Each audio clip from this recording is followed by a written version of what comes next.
dalam hal ini sebetulnya saya menjalankan atau mengimplementasikan sebuah sunnah Rasulullah. Jika kalian ingin memanjangkan usia dan membuka pintu rezeki, maka lakukan silaturahim. Dan satu hadis lagi adalah bahwa 9 dari 10 rezeki itu datang dari perniagaan. Nah, jadi saya mengkawinkan hadis ini menjadi silaturahim berniaga.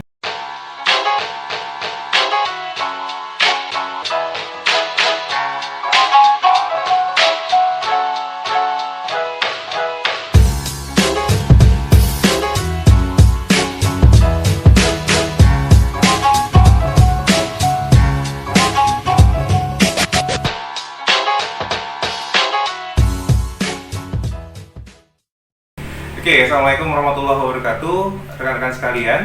Dalam The Expert kali ini salah satu menu spesial Ramadan yang kami berikan, dan baru pertama kali The Expert itu langsung dengan expertnya. Jadi biasanya kita menyajikan dalam Zoom, dan kali ini kita langsung sungkem sama The Expert kali ini. Dan kebetulan The Expert kali ini atau tamu kita kali ini itu adalah salah satu guru saya.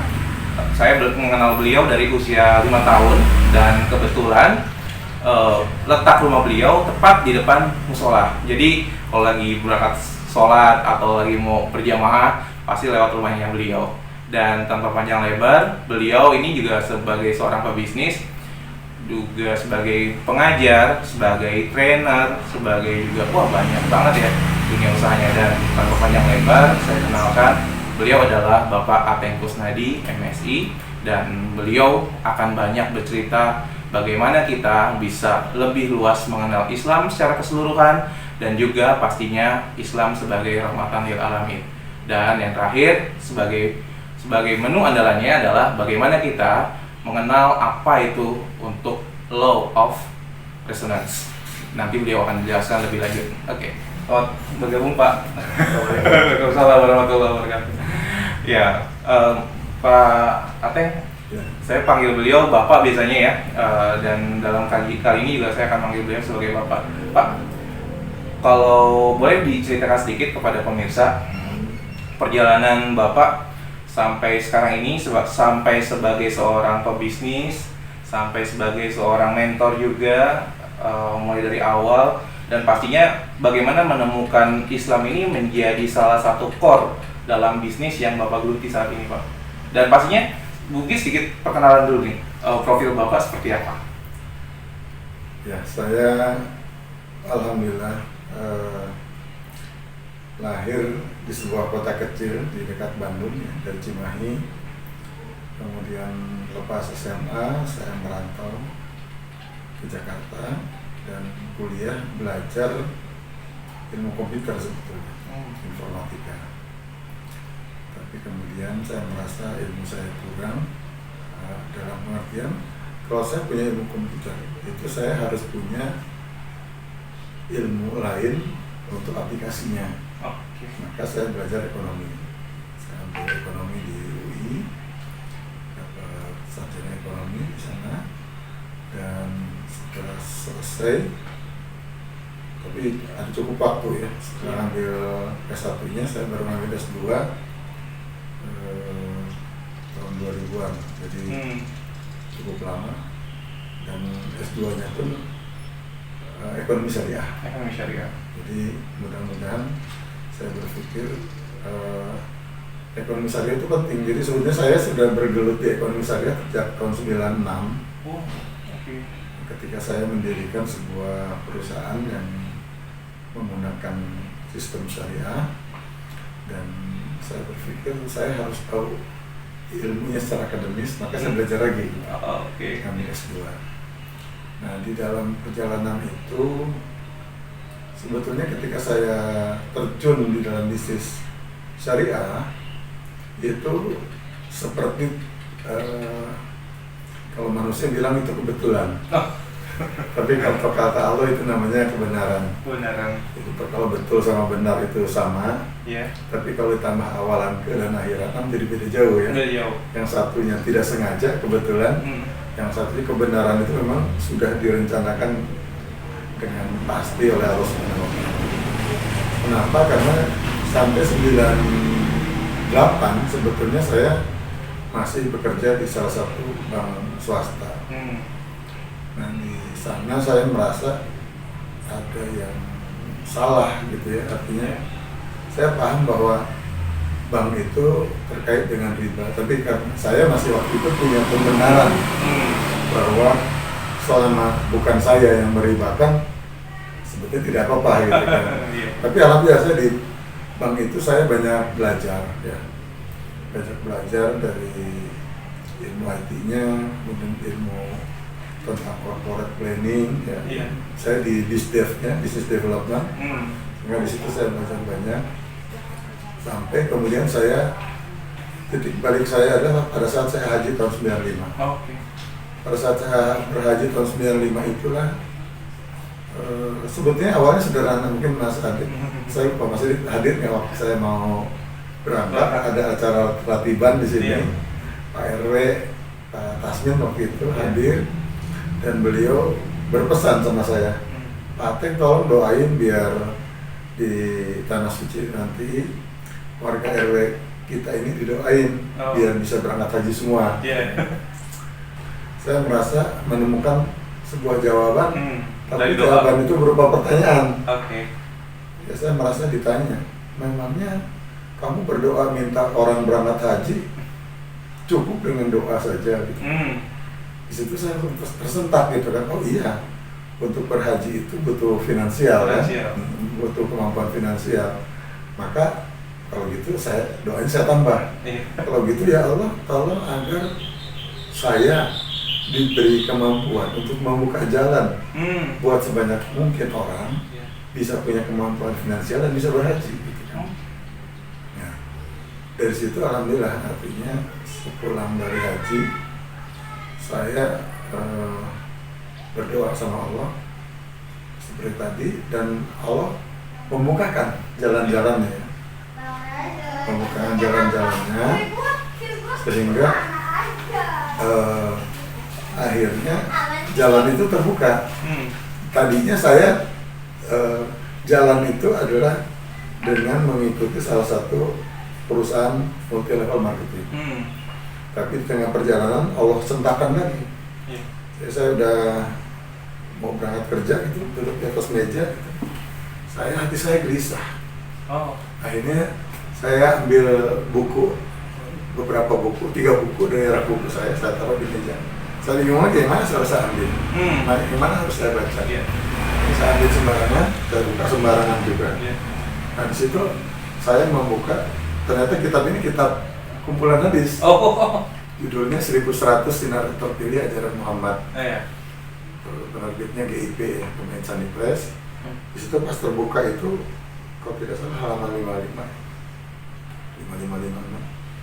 Dan di situ dikatakan bahwa kamu akan mengikuti perilaku orang-orang sebelum kamu, sejengkal demi sejengkal, sehasta demi sehasta, sampai ke lubang jauh. Nanti kamu akan ikut perilaku mereka. Terus di hadis itu diteruskan, siapakah mereka yang baginda Nasrani itu ya Rasulullah? Mereka itu adalah kaum Yahudi dan Nasrani. Di situ saya terpikir, oh betul juga. Sekarang ini umat Islam mungkin akan segera marah kalau diajak dia keluar dari agamanya, untuk murtad pindah ke agama lain. Tetapi kalau secara perlahan-lahan digeser, tidak sadar gitu kan, seolah-olah agama tetap Islam gitu ya, seolah tetap Islam gitu kan, tapi perilakunya makin jauh dari Islam, dia nggak sadar gitu kan. Seperti kodok dimasukin ke air dingin, tapi air dinginnya ada di atas kompor yang sedang dipanaskan gitu. Dia tidak sadar, tiba-tiba dia jadi kodok rebus. Nah, itulah saya melihat, oh ini betul kondisi umat Islam ini seperti sekarang ini gitu kan. Jadi dari situlah saya saat itu memutuskan saya harus membuat multi level marketing secara syariah. Menjaga produk-produknya, menjaga sistemnya, dan itu ternyata perjalanan yang panjang dan penuh dengan air mata. Jadi itu awalnya saya terjun ke bisnis. Oh luar biasa ya, rekan-rekan sekalian.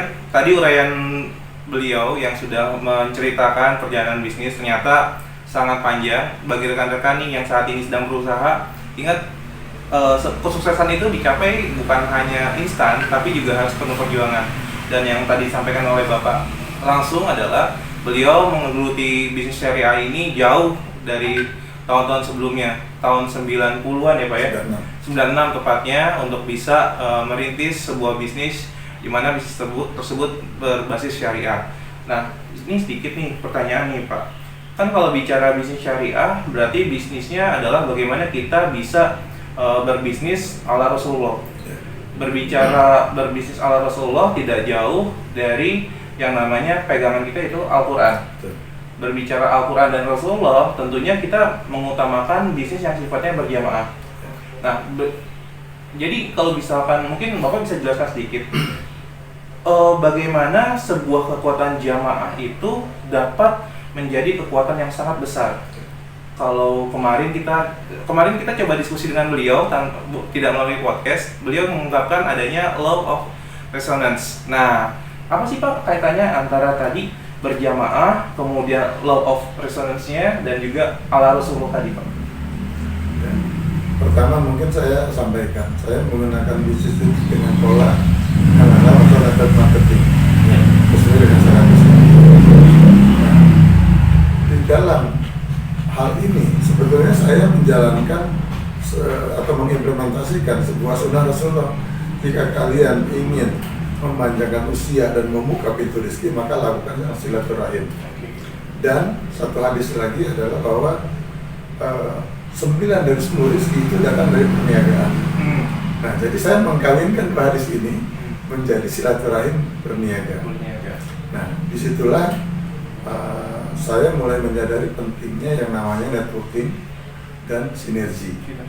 Nah, kemudian beberapa tahun kemudian saya melihat ada sebuah buku dan video yang sangat viral, itu The Secret, yang menyampaikan tentang law of attraction, tentang bagaimana ada hukum daya tarik menarik seperti magnet gitu kan.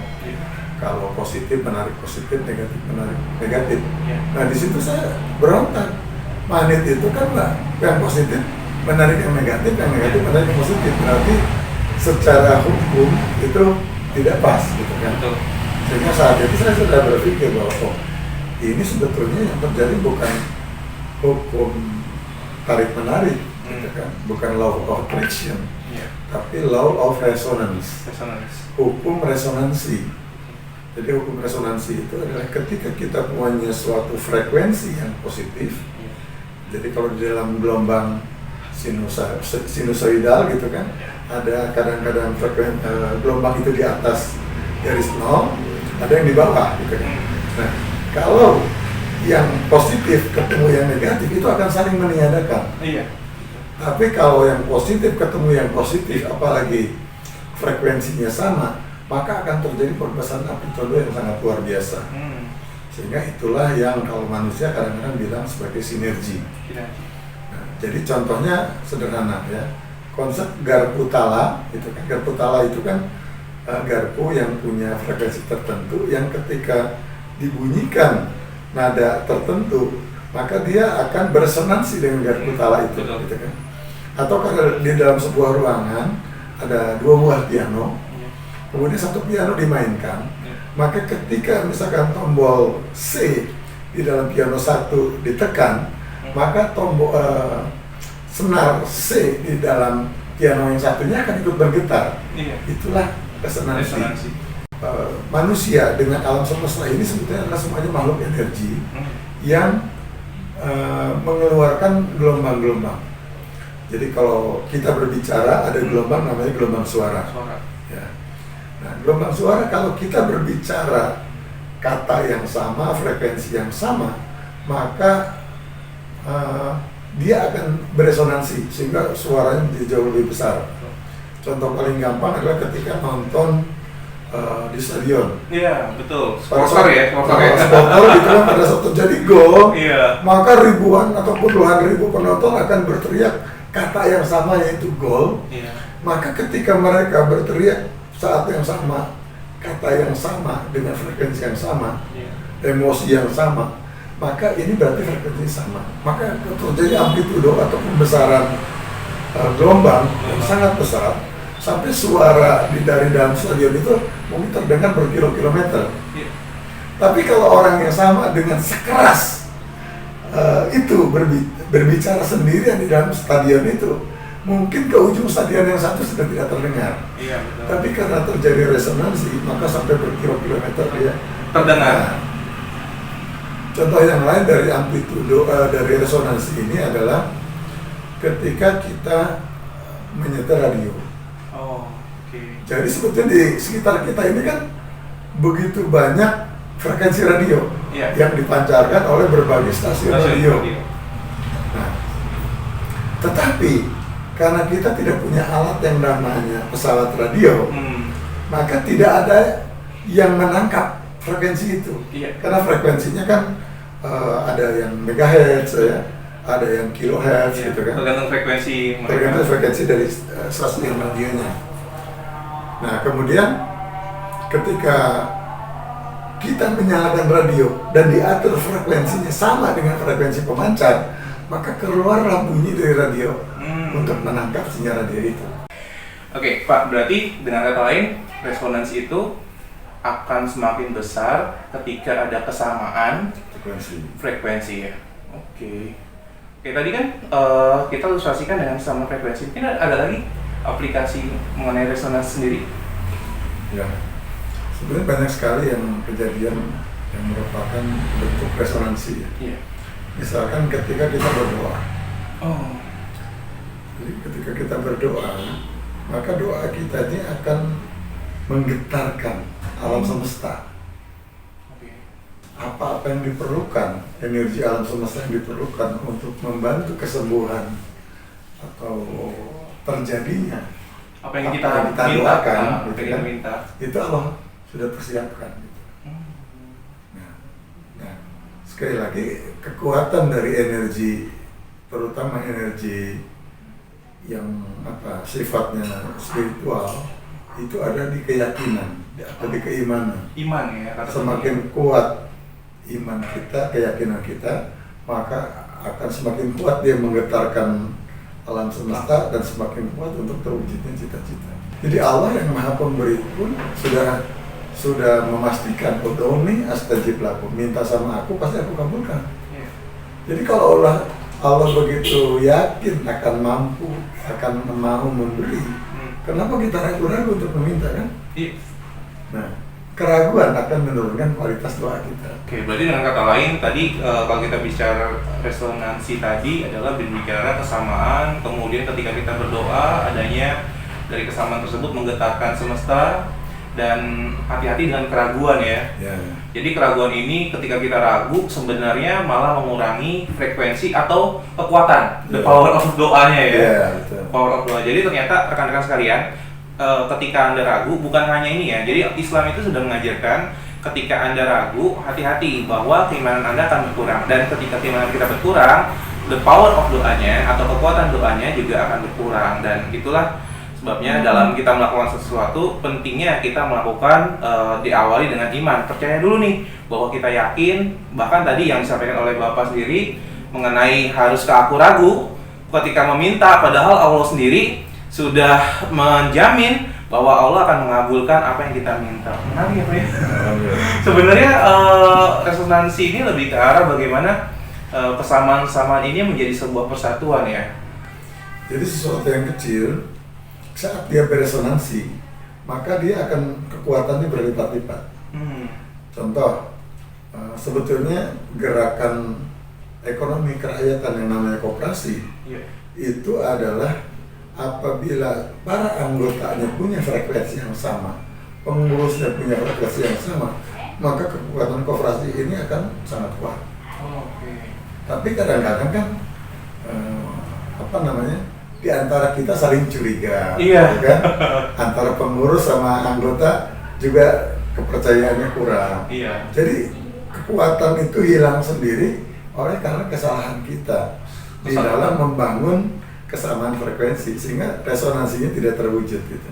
Bahkan yang sering terjadi saat ini di Indonesia adalah pengurusnya ya, yang mengenai amanah, Iya, kemudian iya. jadi rekan-rekan sekalian ini menarik banget. Jadi Bapak setelah menyampaikan resonansi ini dalam ilustrasi koperasi. Jadi koperasi sendiri adalah pergerakan ekonomi rakyat, di mana pergerakan tersebut jangan pernah diremehkan. Tapi yang menjadi poin adalah bagaimana antara pengurus dan juga anggota mempunyai satu visi, satu keyakinan, dan juga masing-masing menjaga amanahnya. Itu jadi kunci utama ya Pak. Jadi kalau kita ada iman, insya Allah akan aman ya. Karena amanah kita jaga. Amanah itu kan dari kata aman juga. Keamanan atau keamanan dan artian ketika kita diberi tanggung jawab, maka kita akan mengamankan tanggung jawab itu gitu. Berarti kita memenuhi tanggung jawab itu namanya amanah. Dengan iman dan amanah makanya itu akan menjadi imun dari kejadian-kejadian atau perbuatan yang tidak kita inginkan. Iya. Berarti iman, amanah dan imun ya. Jadi yang namanya imun itu dengan adanya kepercayaan kita punya imun juga bisa meningkat dan nggak bisa tiba-tiba amanah itu muncul. Kalau rasa amannya itu belum ada dan aman itu nggak akan ada kalau imannya juga belum kuat. Oke, jadi itu adalah. Tapi sebetulnya kalau kita semua ini beriman, kita tidak perlu membuat misalkan hukum kita undang-undang hukum pidana maupun perdata yang sedemikian rumit gitu kan. Atau MOU ya, MOU dengan segala pasal-pasalnya. Itu terjadi karena banyak orang yang ada kecenderungan tidak amanah gitu. Ya, ada ketidakpercayaan ya. Tidak percaya. Jadi klausulnya panjang, pasal-pasalnya panjang. Sebetulnya kalau kita saling percaya seperti di Al-Baqarah 282 itu, ketika kita ada satu janji udah ditulis aja gitu kan, apa yang kita perjanjikan, nah itu akan jadi penguat kita. Tapi kan sekarang yang terjadi sekarang ini orang sudah pakai notaris, pakai akad sedemikian rumit, tetap aja saling berkhianat gitu kan. Akhirnya berkah Allah hilang dari situ. Padahal lebih cenderung mungkin mencari celah. Jadi sedemikian rumit, baru celahnya mana? Dari undang-undang, dari peraturan, bolongnya yang di mana? Nah itu yang dicari. Dari pasalnya malah celahnya yang dicari, bukannya kesamaan atau benefitnya ya. Jadi udah ada undang-undang dicari kelemahan dari undang-undang itu. Oke, Pak. Tadi kan kalau kita udah cukup banyak nih membahas law of resonansi tadi. Nah, ini yang menarik adalah dengan kondisi pandemik saat ini terhadap negara kita, kemudian terhadap ekonomi kita, tentunya semua orang banyak yang terpuruk ya. Nah, kalau dari Bapak sendiri, mungkin ada tips bagaimana law of resonance ini bisa menjadi solusi, bisa menjadi bagian strategi mungkin dari rekan-rekan sekalian untuk bisa untuk bisa keluar dari masa pandemi ini dengan tetap survive atau bisa juga malah menjadi pemenang. Mungkin selain kisah resonansi sebelum kita bisa resonansi, saya senang dengan ayat terakhir di surat Al-Baqarah. La yukallifullahu nafsan illa wus'aha. Allah tidak akan membebani kita satu masalah yang tidak akan sanggup untuk kita memikulnya. Jadi ketika masalah itu datang, baik berupa pandemi, berupa kesulitan, dipecat dari suatu pekerjaan, itu bukan akhir dari segalanya. Selama kita menyadari bahwa ini masalah ini pasti bisa kita atasi, kita lebih hebat, kita lebih besar daripada masalah, sehingga apapun masalahnya kita pasti bisa menyelesaikannya. Yang kedua adalah fa inna ma'al usri yusra. Surat At-Tin ayat 45. Al-Insyirah. Iya. Oh ya, Al-Insyirah. Jadi ketika kita yakin bahwa setiap kesulitan itu mata dengan kemudahan, bersama dengan kemudahan, maka kita akan punya percaya diri yang kuat. Karena apa? Karena kita yakin kalau soal di bagian depan buku soal jawab itu kita tidak bisa mengerjakannya, kita bisa mencari jawabannya di bagian belakang. Bisa lihat ya. Nah, jadi ketika ada suatu masalah, maka pasti masalah itu ada jawabannya. Dan ini akan membuat kita yakin, kita tidak akan menunggu, tapi kita akan mencari ditaruh di bagian mana dari paket kesulitan dan kemudahan ini Allah sembunyikan pakai kemudahan solusinya gitu kan. Apalagi dengan surat At-Talaq ayat 2 dan 3 gitu. Wa may yattaqillah yaj'al makhraja. Barang siapa yang bertakwa kepada Allah, maka Allah akan memberikan solusi dan keluar baginya. Wa yarzuqhu min haitsu la yahtasib. Dan Allah akan kasih rezeki dari arah yang tidak terduga-duga. Dan di luar itu kita bertawakal.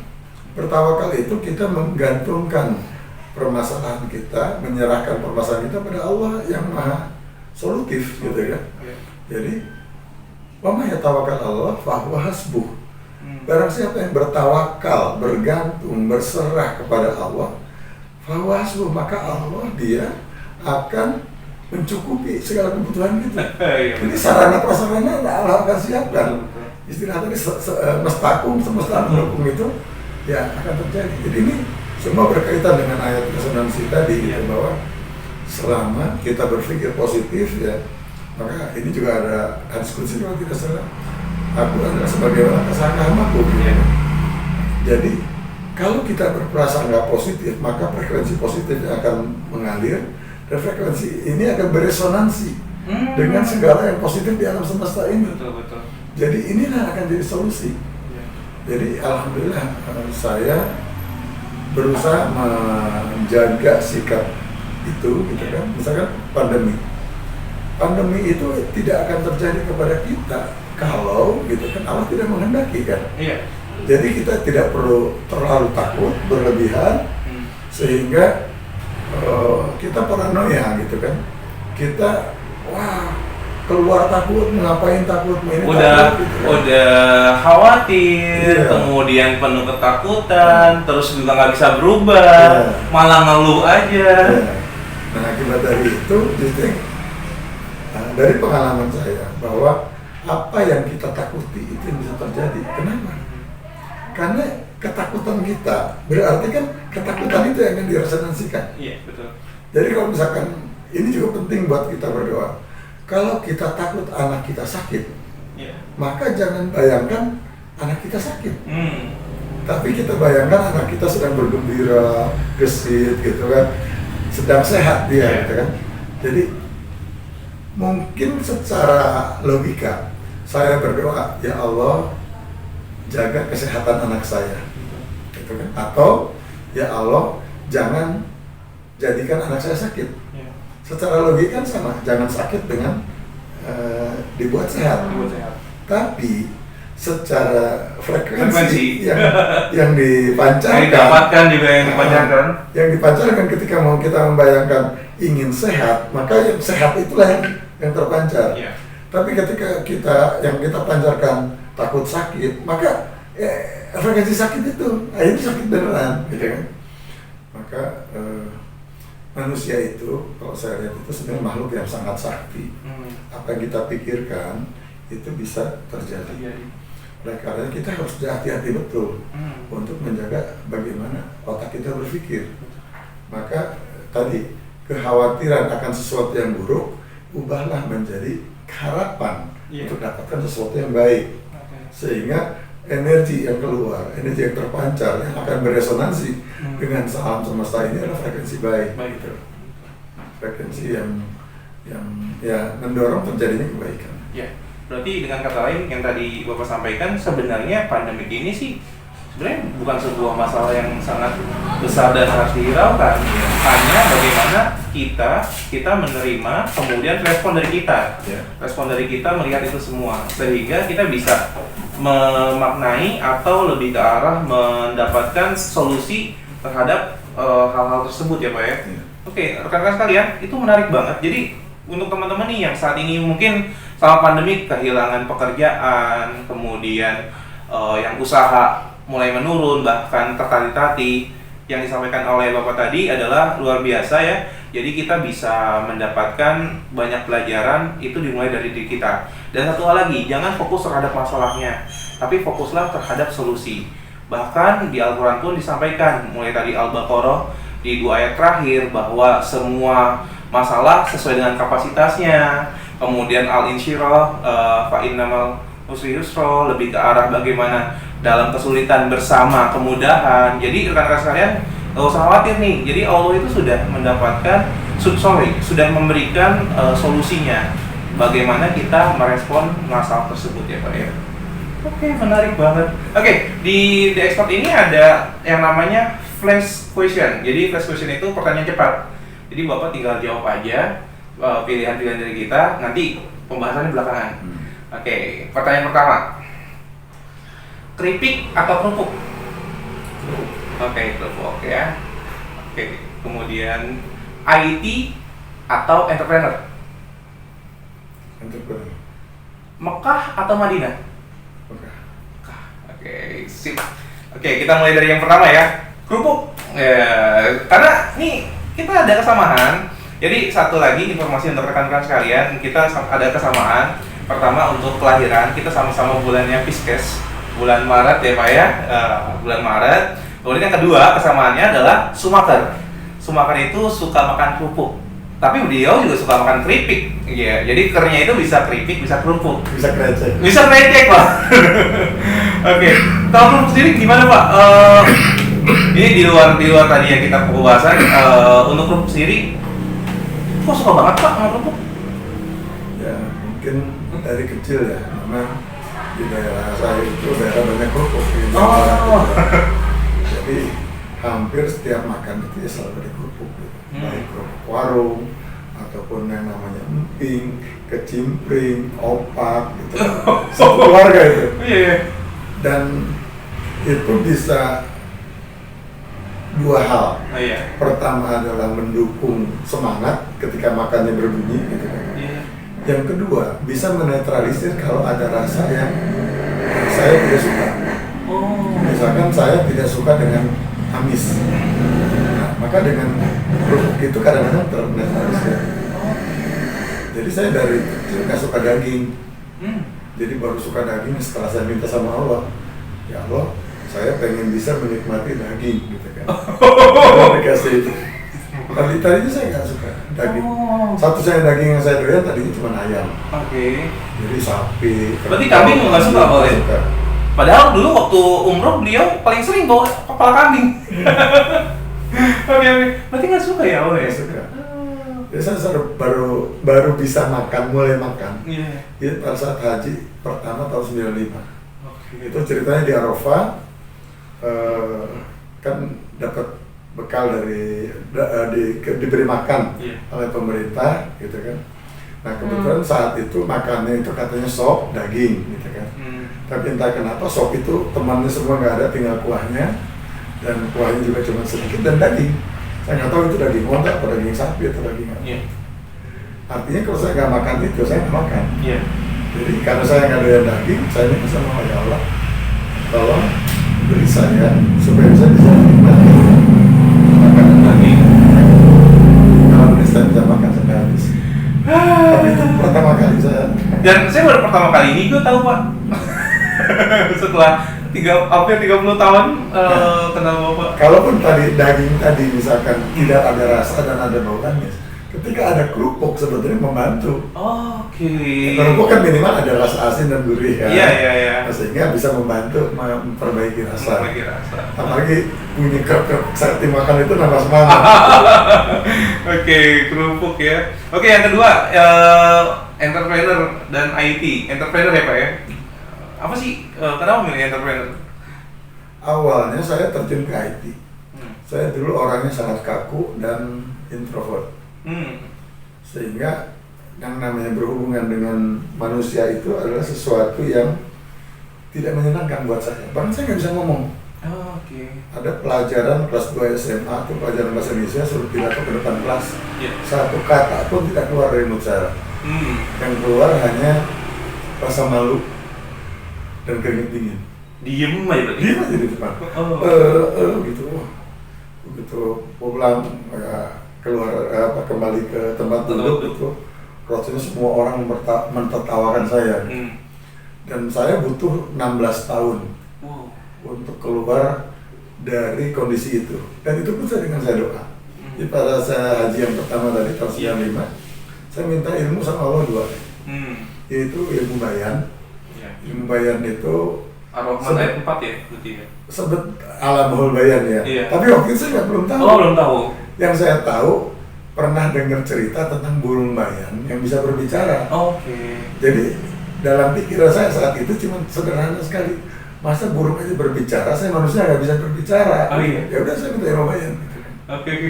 Nah, alhamdulillah tadi udhuni astajib lakum ya, begitu pula saya alhamdulillah ikut pelatihan namanya Effective Speaking and Human Relation. Oh iya. Diajarilah oleh pengajar Dale Carnegie Institute untuk belajar berbicara, belajar ngomong. Iya. Suruh ke depan, pidato, dikasih tahu ngomong apa. Oke. Jadi baru sampai di depan, baru dikasih tahu temanya ini diundi. Silakan ngomongin. Tadinya pasti nggak akan bisa keluar. Orang tadi yang saya cerita pelajaran bahasa Indonesia itu, Diam aja di depan. saya sudah siapkan semua, sudah hafal yang akan saya katakan. Ketika di depan hilang semua. Nah, bagaimana ini saya harus berbicara di depan orang banyak, yang akan dibicarakan belum dikasih tahu. Dan nggak ada persiapan sama sekali. Nggak ada persiapan. Nah, untung dikasih resep. Resepnya sangat sederhana, namanya sate super. Oh. Saya teringat suatu peristiwa, singkatan. Oh, oke. Saya teringat satu peristiwa. Jadi, saya teringat satu peristiwa ini adalah kalimat yang pertama kali harus saya lontarkan ketika saya berdiri di depan tadi. Saya teringat satu peristiwa. Nah, itu kan sudah membuka, berarti saya tidak diam. Iya. Walaupun pada saat saya ngomong saya teringat satu peristiwa, itu saya belum ingat peristiwa yang mana. Minimal udah jalan. Minimal jalan. Minimal udah jalan. Jadi sambil saya ngomong saya teringat satu peristiwa ini, saya lagi nangkep nih peristiwa yang mana. Yang akan saya ceritakan. Sambil lihat petanya gitu ya. Pengalaman kita yang mana yang mau saya ceritakan. Kenapa ini penting? Ternyata belakangan saya ambil hikmahnya. Pengalaman itu adalah hak utama kita. Iya. Dan walaupun pendengar kita semuanya profesor, doktor, insinyur, magister gitu kan, pengalaman kita yang paling tahu. Iya. Dia tidak bisa protes tentang pengalaman kita. Betul. Jadi ketika kita cerita pengalaman kita pede aja, nggak akan pernah ada yang bisa protes karena pengalaman kita kan. Betul. Nah yang kedua, ketika kita bercerita tentang pengalaman kita, biasanya menarik. Jadi dengan kita dengan sate super tadi, kita akan menceritakan sesuatu yang menarik tanpa ada orang lain yang bisa protes. No debat. No debat. Dapat satu ilmu kan? Iya, iya. Nah, dapat satu ilmu. Kemudian tiba-tiba saya diikutkan pelatihan bahasa Inggris. Oh. In-house training Iya. bahasa Inggris, dan pelatihnya itu dari ILP ya. ILP. Nah, terus dia gurunya ini sangat serius, ngomongnya cepat banget. Ini orang kapan mikirnya ngomong kayak gitu kan? Akhirnya saya tanya lagi sama dia, Pak, pakai bahasa Inggris sebenarnya, Pak, kok bisa ngomong begitu cepat sih? Saya ngomong aja gitu kan, saya Mikir. terus mikir lama gitu kan. Nah terus dia cerita, oh jangan salah, saya dulu juga seperti Anda, dia bilang. Tapi saya akhirnya punya resepnya, dia bilang.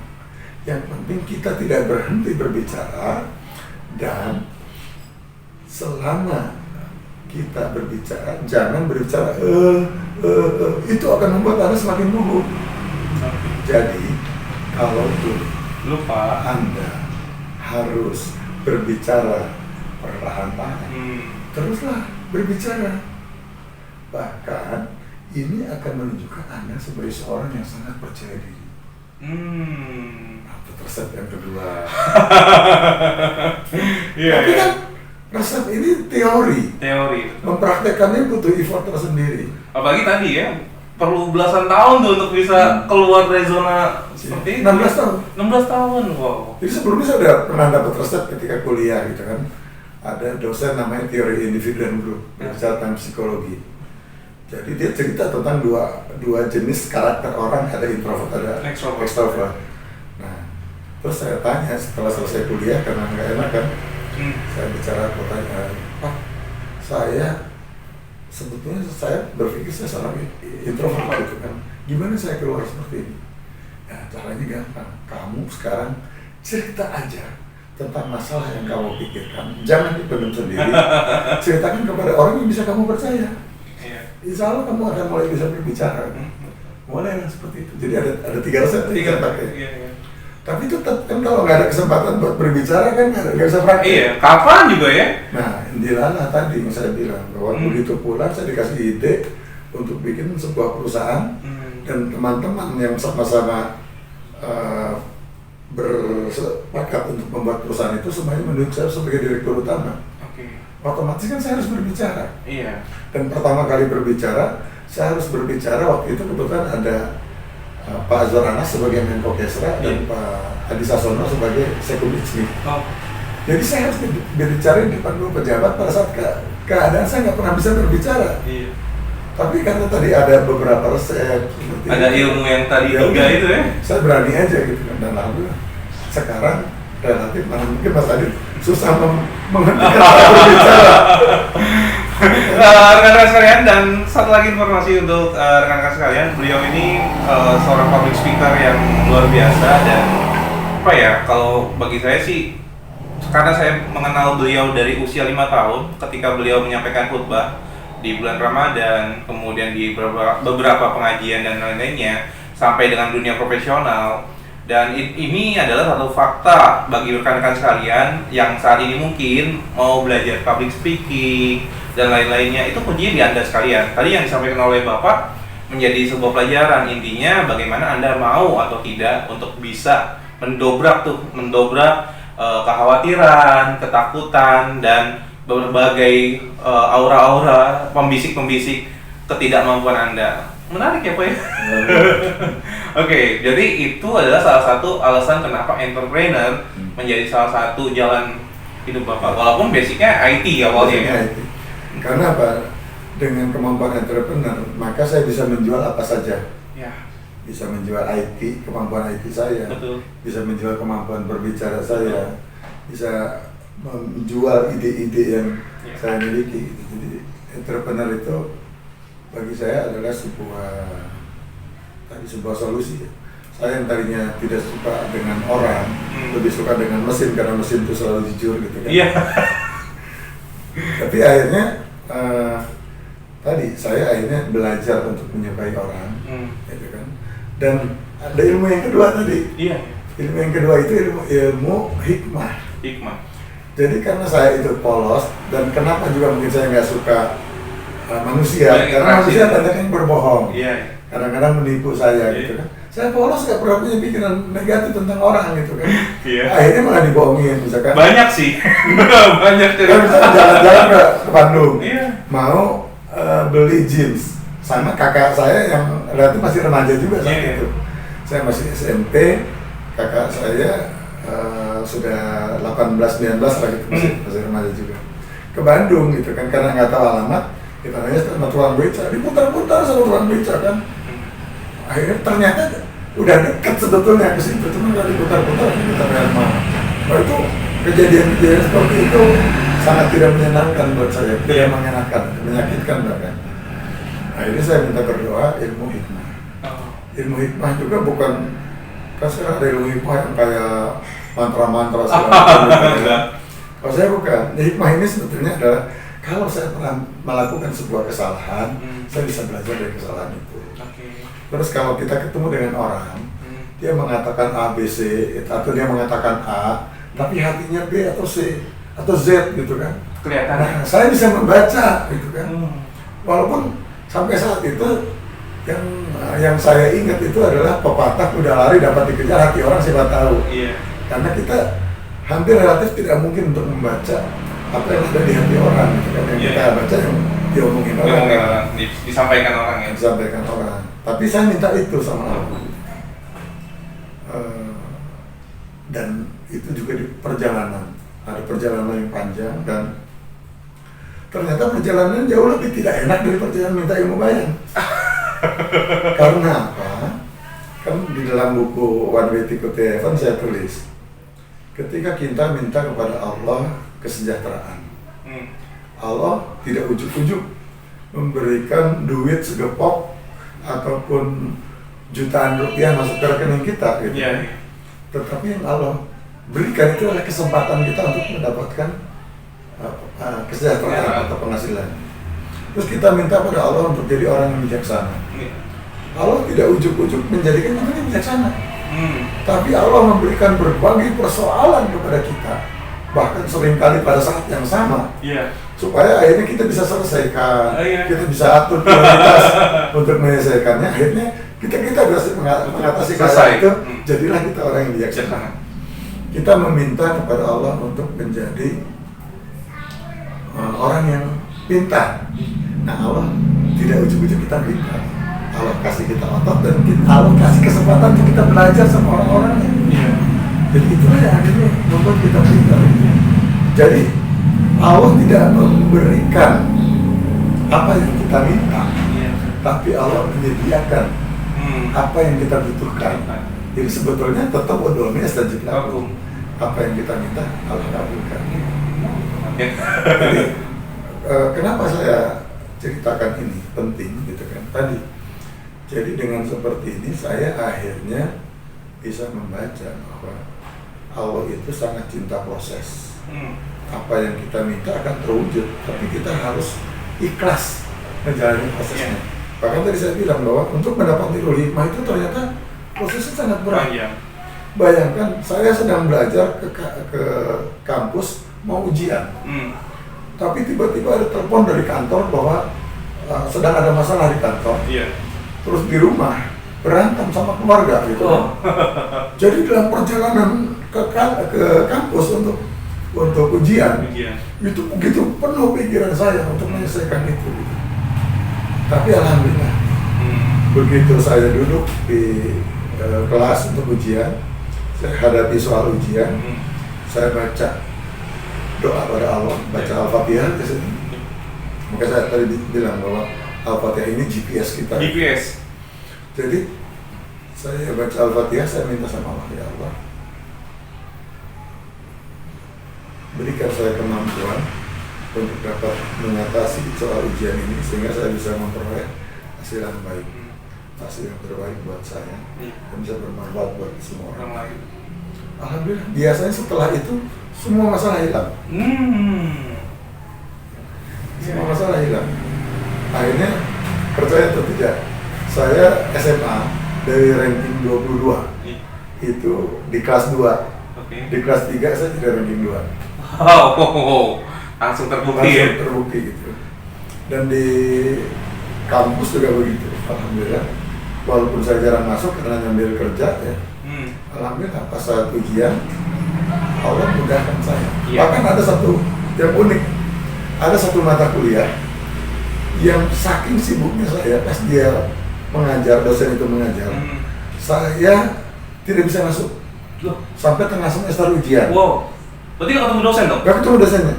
Jadi saya ujian itu cuma membaca dari diktat-diktat yang dia berikan pada teman saya copy gitu ya.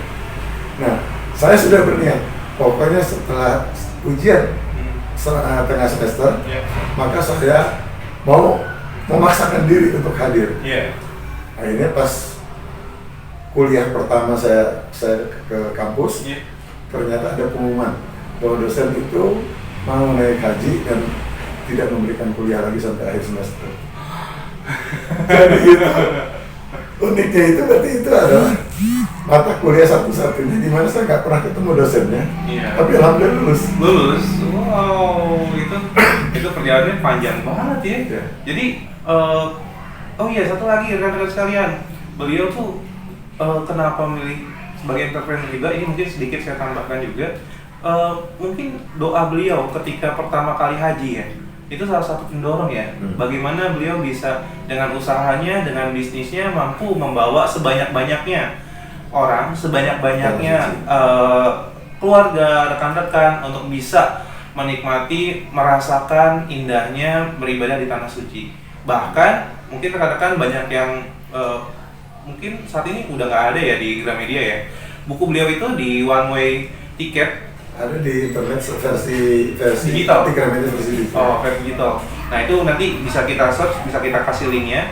Itu di buku tersebut itu yang menjadi salah satu motivasi saya pribadi untuk bisa beribadah di tanah suci. Dan syukur alhamdulillah pertama kali ke tanah suci bareng beliau.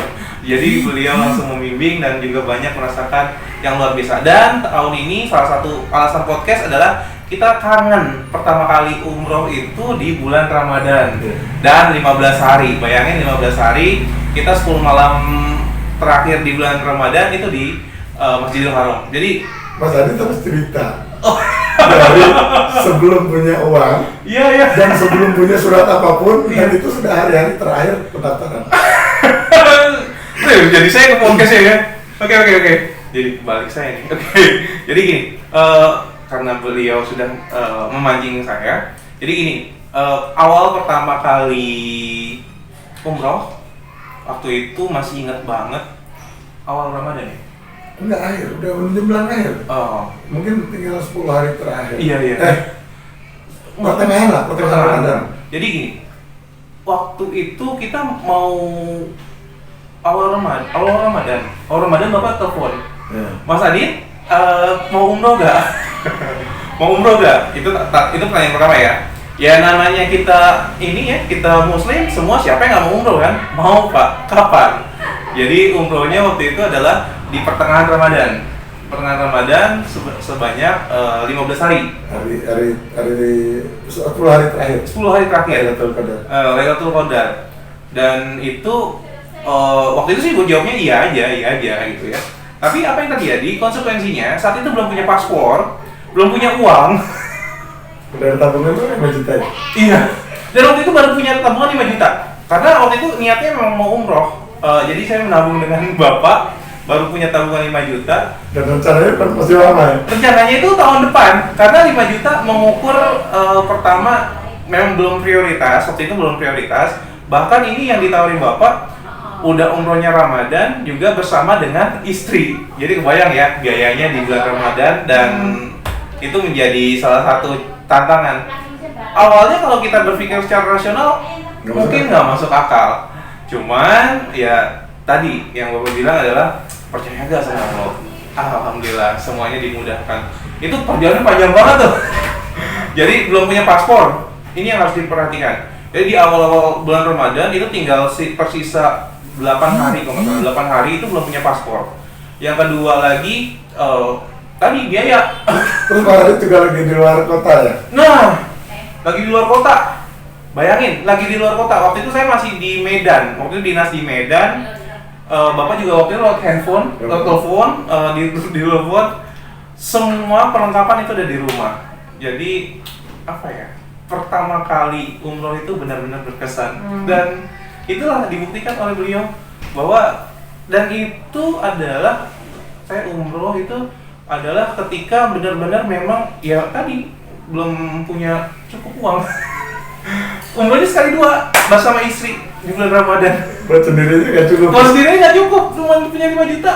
Ya alhamdulillah beliau luar biasa. Dan itu benar-benar saya rasakan.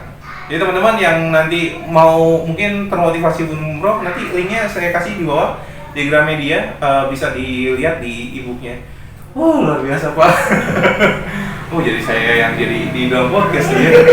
Oke, jadi itu entrepreneur. Dan yang terakhir, Mekah atau Madinah? Beliau pilih Mekah. Walaupun dua-duanya ya. Ketika kita umroh, ya nikmati juga ya. Tapi ada mungkin alasan Bapak memilih Mekah. Yang saya rasakan itu tadi saya cerita tentang energi, getaran, dan frekuensi. Iya. Jadi saya merasakan ketika di Mekah itu frekuensinya luar biasa. Jadi kalau Taufik Ismail menyampaikan bahwa perjalanan haji itu perjalanan air mata, itu sangat benar. Jadi kadang-kadang kita sedang sholat tiba-tiba air mata kita bercucuran. Kita merasakan begitu indah, begitu dekat kita dengan Sang Pencipta kita, gitu kan. Sehingga luar biasa, gitu kan. Dan banyak kejadian di Mekah itu yang membuat saya semakin yakin bahwa Allah itu begitu dekat. Misalnya gini, pada saat haji kedua, saya hari Kamis saya ingat itu sedang duduk di arah multazam, tapi di lantai 2 tempat dekat tempat sa'inya. Iya. Nah, di situ saya lagi zikir gitu. Tiba-tiba, ini saya zikir tahun 2000. Tiba-tiba saya memperhatikan burung. Burung ini seperti tawaf juga gitu, keliling di sekitar Ka'bah kan. Iya, betul. Jadi sambil bertasbih gitu kan, saya dapat bisikan gitu kan, bahwa nanti begitu azan terdengar kamu berhenti. Nah, nanti dia angkanya angka berapa itu gitu kan. Iya. Akhirnya begitu azan saya langsung berhenti. Langsung berhenti, saya lihat angkanya 2441. Oh, Maksudnya apa, saya nggak ngerti gitu kan. Nah, inilah saya saat itu kan 2 minggu di sana di Mekah sebelum ke apa namanya, sebelum ke berangkat ke Arafah Mina. Nah itu belum pernah ketemu Al-Quran yang terjemahan Indonesia. Jadi saya mencari-cari sama itu nggak ketemu. Nah itu kan hari Kamis malam. Nah sampai rumah saya lupa nggak buka Al-Quran terjemahan yang saya bawa gitu kan. Sampai akhirnya ketemu hari Jumat. Jadi hari Jumatnya itu saya berangkat sholat Jumat sekitar jam 10 karena takut pos yang penuh kan. Iya, udah biasanya jam 9 10 tuh udah mau ditutup tuh ya, sekitaran Ka'bah. Nah jadi saya jam 10 udah sampai gitu kan. Tapi saya belum wudu saya batal gitu kan. Saya akhirnya ke belakang. Ke belakang ada tempat wudu di bagian belakang gitu kan. Saya wudu di situ. Tiba-tiba ada burung. 2 ekor burung. Nah ini burung kok dia nggak takut sama saya gitu kan. Udah saya wudu selesai, saya balik gitu kan. Burung itu terbang. Ternyata di atas ada 1 burung lagi gitu kan.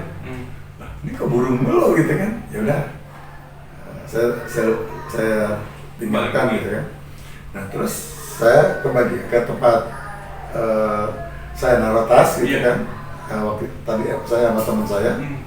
Nah terus aneh di rak buku, rak Al-Quran itu ada 1 kitab yang letaknya itu tidak rapi. Biasanya kalau kita lihat di rapi terus rapi gitu, tertata banget. Ini 1 kitab yang tidak rapi.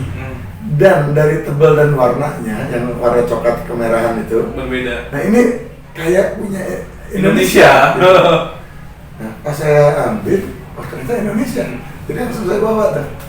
Langsung saya bawa, ditaruh di samping saya. Terus saya sholat sunat dulu, tahiyatul masjid kan.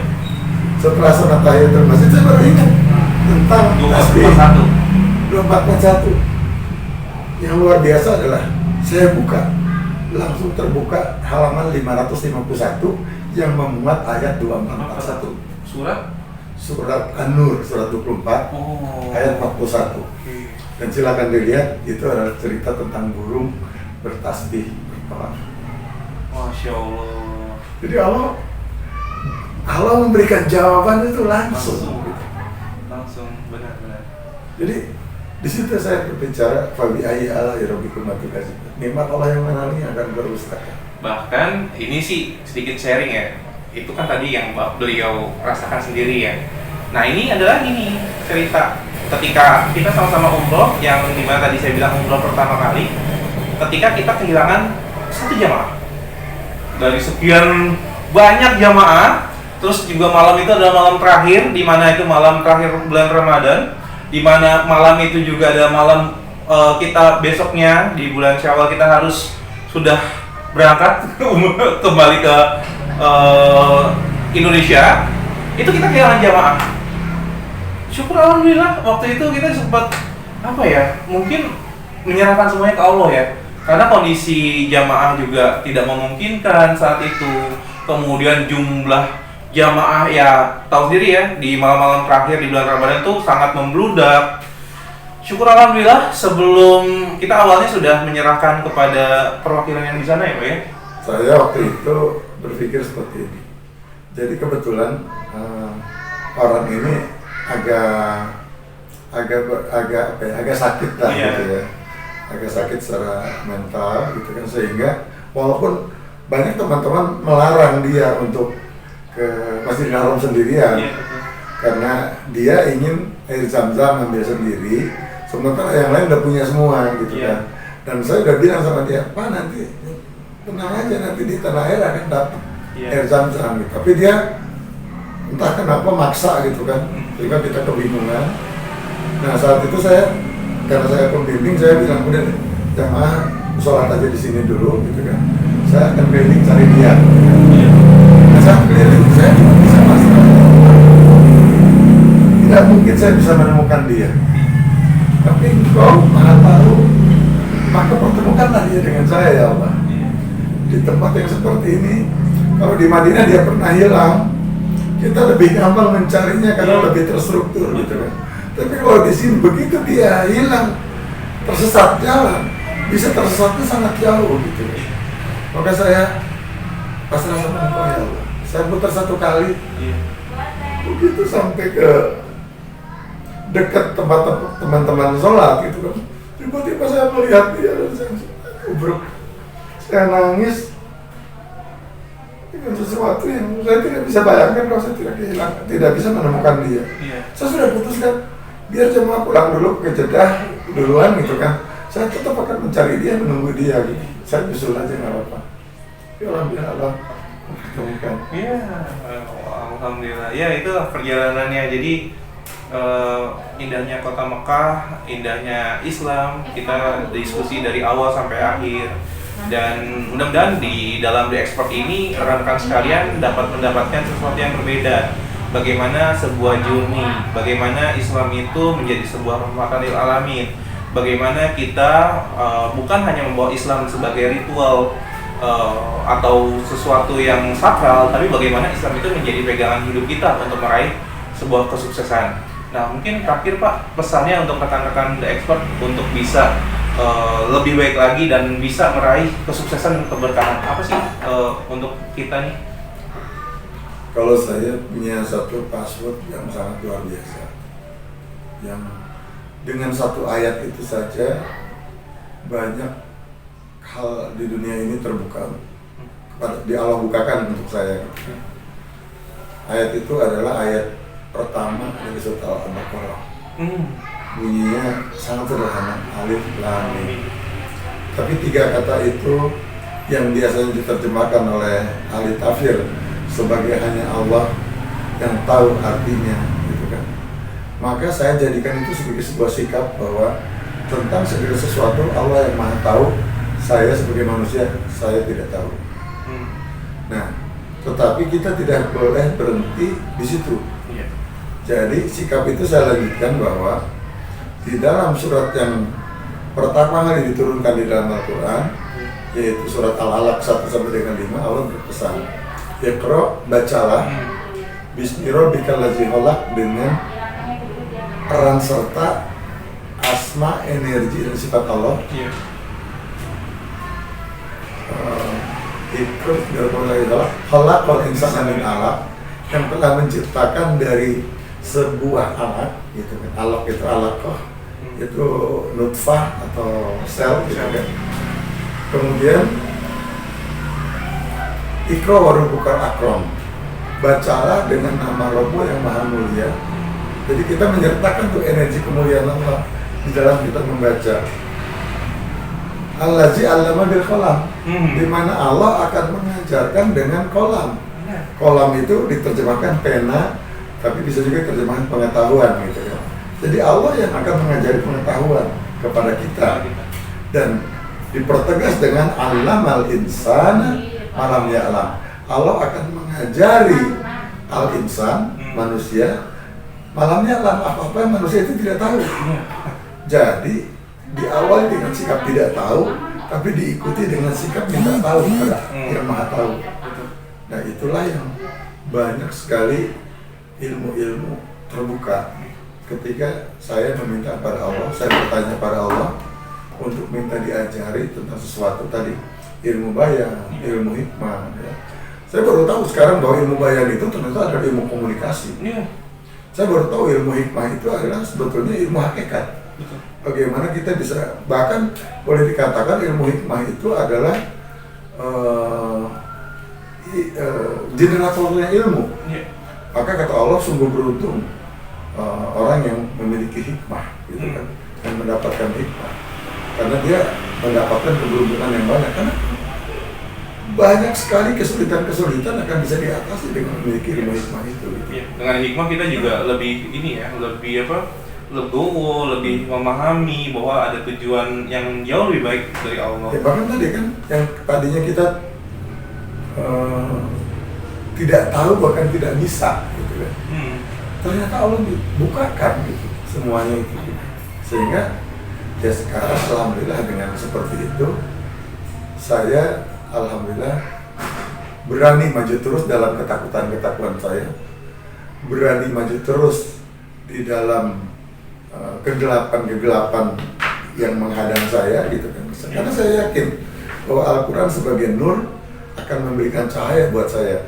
Al-Quran sebagai imam akan menuntun saya, gitu kan. Al-Quran sebagai hudan akan memberikan saya petunjuk, gitu. Itu yang membuat mudah-mudahan saya dan teman-teman bisa istiqomah untuk menjadikan Al-Quran ini sebagai imam, nur, hudan, warahmah. Jadi ini yang senantiasa kita berdoa, yang biasanya doa ini disebut sebagai doa khatmil Quran. Oh. Tapi saya lebih setuju kalau ini awal doa tawakal dalam belajar dari Al-Quran. Istiqomah ya Pak. Sehingga dari awal, oleh Allah itu kita dikondisikan untuk bisa memahami Al-Quran. Dibayangkan, Allahumma rahamna bil Quran, ya Allah, rahmati, kasih sayangi saya dengan Al-Quran. Waj'alhu lana imamah wa nuran wa hudan wa rahmah, dan jadikanlah dia sebagai imam, sebagai pemimpin, sebagai nur cahaya, sebagai petunjuk, dan sebagai kasih sayang. Allahumma zakirna, sudah banget ini doanya. Ya Allah, ingatkan saya minhum manasina, ketika saya terlupa. Wa alimna, dan ajari saya minhuma jahilna, dari kebodohan kegelapan saya. Waj'alhu lana hujjatan, dan jadikanlah Al-Quran ini ya Allah sebagai argumen, sebagai reason, sebagai reference ketika saya berbicara. Jadi ketika berbicara ada satu masalah, Al-Quran ini. Ketika bicara masalah ini, Al-Quran ini, masalah ini, Al-Quran ini. Jadi insya Allah dengan Al-Quran ini kita tidak akan kesulitan di dalam hidup. Sama seperti kita punya gadget baru, tapi kita punya panduannya. OS lah ya. Punya user manual. Oh, user manual ya. Punya user manualnya, sehingga apapun masalahnya kita tinggal cari user manual itu, insya kita akan dapat jawaban. Itulah Al-Quran. Jadi mudah-mudahan teman-teman sekalian juga bisa menjadikan Al-Quran itu betul-betul sebagai petunjuk buat hidup kita. Oh, alhamdulillah, bersyukurillah. Alhamdulillah, penutup dari beliau menyampaikan bahwa Al-Quran menjadi petunjuk kita, Al-Quran menjadi pegangan kita, Al-Quran menjadi alasan kita atau pendorong kita untuk bisa terus menjadi manusia yang terbaik. Dan yang paling penting di sini adalah bagaimana kita bisa mengamalkan setiap ilmu yang telah kita dapatkan. Karena apa? Amal yang terbaik adalah ilmu-ilmu yang telah kita bisa memberikan manfaat yang seluas-luasnya. Dan sebaik-baiknya manusia adalah manusia yang bermanfaat. Terima kasih Pak Ateng atas waktunya, atas kesempatannya dalam The Expert kali ini. Mudah-mudahan bisa ketemu lagi, karena banyak banget nih yang mau beliau bagikan. Cuman dalam The Expert kali ini kita akan kupas masih seputar Law of Resonance. Dan nantikan video berikutnya, mudah-mudahan kita bisa terus-menerus belajar dari beliau. Sekian, terima kasih dari saya Aditya Nugraha dalam channel The Expert. Sukses untuk Anda, sukses untuk kita semua, dan yang paling penting adalah meraih keberkahan untuk bersama-sama. Sekian, terima kasih. Wassalamualaikum warahmatullahi wabarakatuh. Assalamualaikum warahmatullahi wabarakatuh. Alhamdulillah.